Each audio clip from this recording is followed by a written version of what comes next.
Le module utilisateur et connexion traite tout ce qui se rapporte à la connexion des utilisateurs. La première section, page de connexion, permet de changer l'accès aux pages de connexion et d'enregistrement. L'intérêt de cette fonctionnalité est que le chemin par défaut de ces pages étant de notoriété publique, des personnes mal intentionnées conçoivent des programmes qui ciblent ces pages pour tenter d'en forcer l'accès en les assaillant de multiples combinaisons identifiant mot de passe jusqu'à en trouver une qui correspond. Au mieux, ça ralentit votre site qui passe son temps à traiter ses demandes au détriment d'autres requêtes. Au pire, si une combinaison correspond, l'assaillant parvient à pénétrer le site. En modifiant le chemin d'accès à ces pages de connexion, vous éliminez toutes les attaques qui ciblent les pages par défaut. Si l'élément « Nouvelle page d'inscription » n'apparaît pas, c'est que vous n'avez pas autorisé l'inscription de nouveaux utilisateurs. Pour modifier l'accès, saisissez un nom quelconque, il n'est pas nécessaire de saisir une chaîne de caractères alambiquée et compliquée, le but étant simplement d'avoir quelque chose de différent, mais tout de même facile à mémoriser tant pour vous que pour vos abonnés, clients, etc. Car si vous oubliez l'adresse de cette nouvelle page de connexion, il n'y aura qu'une intervention via le FTP pour établir un moyen d'accès. Ensuite, indiquez que faire lorsqu'un accès est effectué sur l'ancienne page. Les deux dernières options étant marquées de l'écusson SecuPress, cela signifie qu'elles ne sont activables qu'avec la version Pro. La première option affichera une page d'information avec un champ de formulaire destiné à l'administrateur. La deuxième option affiche également le champ de formulaire mais permet de personnaliser le message. Et la dernière option permet de rediriger l'accès vers la page de votre choix. Voyons concrètement ce qu'il se passe si on tente désormais de se connecter via la page par défaut. Maintenant, remplaçons le chemin d'accès par celui que nous venons de définir. Nous obtenons bien la page de connexion. Si vous l'avez renseigné, le principe est exactement le même pour la page d'inscription. Il va de soi que si votre site autorise aux utilisateurs de s'y connecter ou de s'y inscrire, il faudra leur proposer la possibilité d'accéder à ces pages, soit en leur communiquant les chemins d'accès, soit en mettant un lien de connexion, comme je le fais par exemple sur mon site. Et non, ce n'est pas forcément contradictoire avec nos efforts pour déplacer les pages d'accès. N'oubliez pas que nous cherchons à berner un programme informatique, il ne sait pas lire, pas encore, et lance ses attaques sur la page par défaut. Puisque celle-ci n'existe plus, il fera chou blanc. Personnellement, étant un partisan de ne fournir aucune information, je préfère sélectionner la dernière option afin de rediriger l'accès sur la page d'accueil. Dans la section Contrôle des connexions, le bloqueur de tentative fait référence au programme qui assaille la page de connexion et dont je viens de vous parler. On qualifie ce type d'attaque de brute force. Si vous n'avez pas déplacé la page de connexion ou si son chemin d'accès est découvert, vous vous prémunirez de ces attaques en activant la première option. Indiquez alors le nombre de tentatives consécutives autorisées avant que l'assaillant soit banni, puis indiquez la durée du bannissement. Mais tenez compte de vos utilisateurs. Il ne faudrait pas qu'ils pâtissent d'un réglage trop sévère et se retrouvent bannis parce qu'ils ont commis quelques erreurs en voulant se connecter à votre site. Il est relativement fréquent qu'un utilisateur fasse jusqu'à 5 ou 6 erreurs en voulant se connecter. De la même façon, bien que SecuPress permette d'aller jusqu'à 1 heure de bannissement, une telle durée pourrait être désastreuse pour le client d'une boutique en ligne. Quant au programme de brute force, lorsqu'ils se retrouvent bannis, le plus souvent, ils s'en iront déployer leurs efforts sur un autre site. Par ailleurs, sachez que certains hébergeurs disposent d'office d'une protection contre les attaques de brute force, auquel cas, l'activer ici serait redondant. Concernant la deuxième option de bannissement d'un nom d'utilisateur inconnu, soyez prudent selon la finalité de votre site et sachant désormais qu'un utilisateur fait fréquemment des erreurs, tant sur son identifiant que sur son mot de passe avant de parvenir à se connecter. L'option Contrôle des sessions ajoute une colonne dans la liste des utilisateurs depuis laquelle vous pourrez les déconnecter en supprimant leur session. Ce peut être utile pour éjecter du site un utilisateur dont vous remarquez une activité, disons, inhabituelle, ou s'il vous signale avoir oublié de fermer la session qu'il a ouverte depuis un ordinateur en libre service. Quant à la dernière option, erreur de connexion, elle a été activée lors des corrections appliquées après le scan, mais je la désactive momentanément afin de vous montrer ce qu'elle corrige.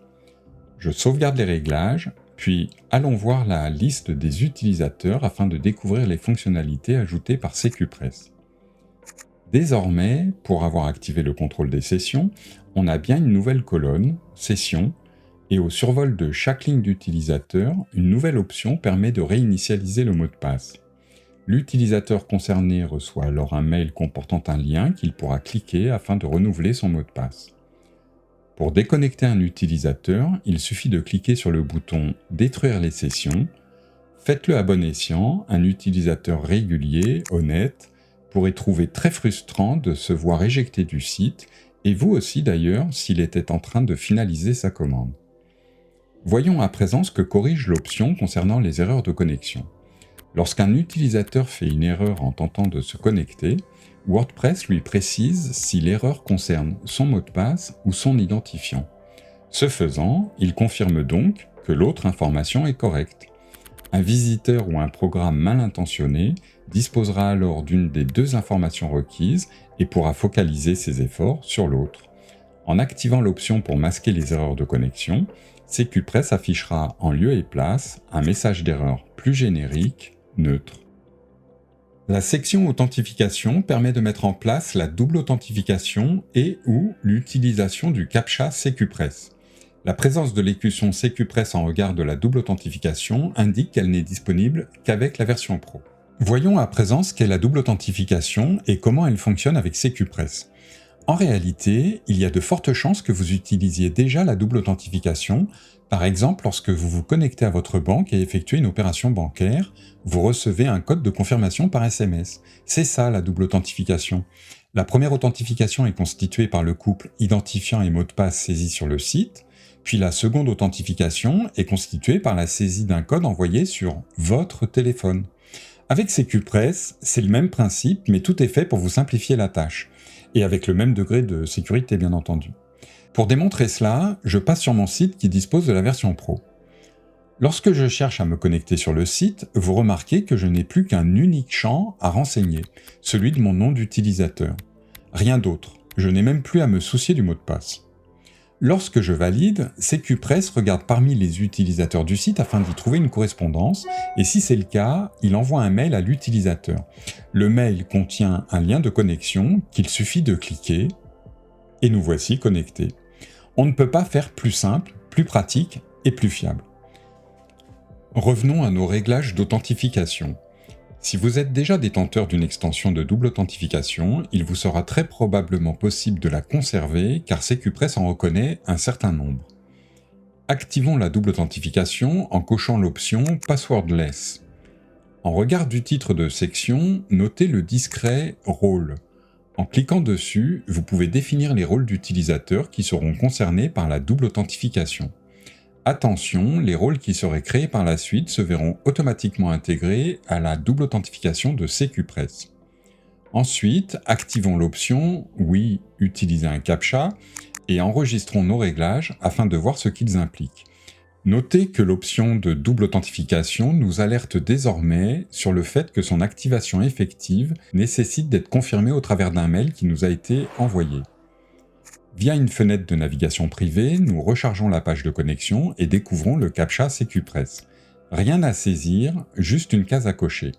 Mais pour l'instant, voyons ce qu'il se passe lorsqu'on tente de se connecter en ignorant ce CAPTCHA. On obtient bien sûr une erreur. Le CAPTCHA SecuPress est en fait un temporisateur s'appuyant sur JavaScript. Après avoir coché la case, il faut patienter quelques secondes jusqu'à ce qu'une coche verte apparaisse. Alors seulement, on pourra valider le formulaire. Faute de quoi, on obtient un message d'erreur. Pour ne pas avoir à patienter, il suffit donc de prendre l'habitude de cliquer sur le CAPTCHA avant de compléter le reste du formulaire. Après validation, l'utilisateur se retrouve connecté comme à l'accoutumée. Mais déconnectons-le afin de tester à présent la double authentification. Auparavant, nous devons accéder au mail envoyé par SecuPress afin de confirmer l'activation de la double authentification, ce que nous effectuons en cliquant sur le lien contenu dans le mail. La double authentification étant désormais effective, retournons en navigation privée sur la page de connexion et rechargeons-la. Nous pouvons constater que la double authentification SecuPress est bien active, car le formulaire ne comporte désormais plus que le champ concernant l'identifiant. Déclenchons la vérification humaine en cliquant la case, renseignons l'identifiant et validons le formulaire. Celui-ci est alors remplacé par un message nous demandant d'aller relever notre boîte de réception, ce que nous nous empressons de faire, et effectivement, un message demande de connexion sécurisée nous y attend. Nous l'ouvrons et cliquons sur le lien qu'il contient. Nous nous retrouvons aussitôt connectés au site. Super. Déconnectons-nous et poursuivons nos réglages des modules SecuPress. La section politique de mot de passe dispose de 3 options, dont les 2 premières, marquées de l'écusson SecuPress, sont réservées à la version Pro. La première option permet de définir un délai d'expiration. Passé ce délai, l'utilisateur devra redéfinir son mot de passe. En cliquant sur « Rôle », on peut sélectionner les rôles concernés par cette contrainte. La deuxième option oblige les utilisateurs à saisir un mot de passe fort en supprimant la case à cocher proposée par WordPress qui autorise des mots de passe trop simplistes. Quant à la troisième option, elle intervient au sein des profils et oblige un utilisateur, quel qu'il soit, à saisir le précédent mot de passe avant de pouvoir en définir un nouveau. La section nom d'utilisateur se compose de 3 options. La première active une liste noire de noms d'utilisateurs, la deuxième bloque l'énumération des utilisateurs, et la troisième, réservée à la version Pro, prévient la création d'utilisateurs. Voyons ce qu'implique chacune de ces options, à commencer par nom d'utilisateur interdit.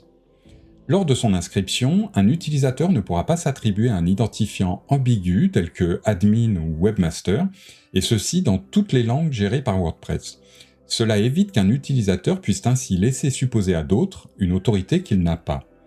S'il s'avère qu'un utilisateur déjà existant sur votre site s'est attribué injustement l'un de ces identifiants interdits, lors de sa prochaine tentative de connexion, SecuPress l'invitera à changer son identifiant, faute de quoi l'utilisateur en question ne pourra pas se connecter complètement, restant bloqué sur cette demande de modification.